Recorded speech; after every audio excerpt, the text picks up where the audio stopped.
کتاب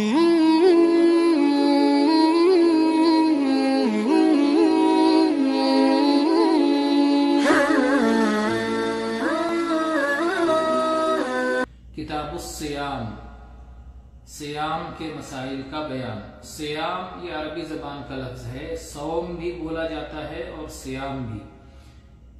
قرآن پاک میں دونوں لفظوں کا استعمال ہے، یہ مصدر ہے۔ صام یصوم صوما و سیاما، صامہ کا مصدر صوم بھی آتا ہے اور سیام بھی۔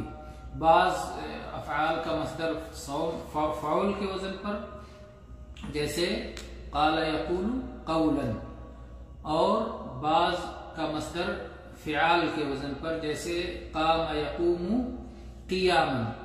تو صوم ایسا لفظ ہے جس کا مصدر دونوں وزن پہ آتا ہے، قول کے وزن پر بھی اور قیام کے وزن پر بھی۔ صوم اور سیام جیسے قول اور قیام۔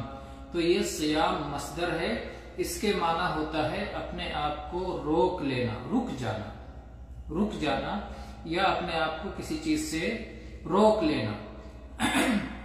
عربی زبان میں جس کے لیے امساک کا لفظ استعمال کرتے ہیں، جیسے کہ مریم علیہ السلام کے بارے میں قرآن پاک میں ہے، انہوں نے کہا انی نذرت للرحمن صوما فلن اکلم اليوم انسیا، کہ میں نے آج منت مانی ہے صوم رکھنے کی، اس لیے میں آج بات سے رک جاؤں گی، کسی بھی انسان سے میں بات نہیں کر سکتی۔ تو بات سے رکنے کو صوم کہا گیا۔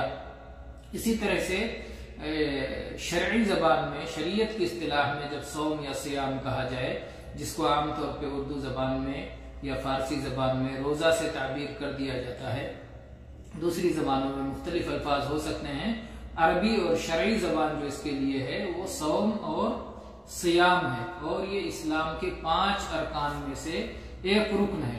اس کی تعریف، شرعی تعریف یہ ہے کہ اللہ کی عبادت کرنے کی خاطر، صوم یا سیام کا مطلب ہوتا ہے اللہ کی عبادت کرنے کی خاطر طلوع فجر سے لے کر غروب آفتاب تک، طلوع فجر سے لے کر غروب آفتاب تک ان تمام چیزوں سے اپنے آپ کو روک لینا جو آپ کے صوم کو فاسد کرتی ہے، خراب کرتی ہے، توڑ دیتی ہے، جیسے کھانا ہے، پینا ہے اور خواہشات کی چیزیں ہیں۔ تو جن چیزوں سے اس میں رکنا ہے، اللہ کی عبادت کی خاطر ان چیزوں سے رک جانے کا نام صوم یا سیام ہے، اور یہ اسلام کی ایک بنیاد ہے۔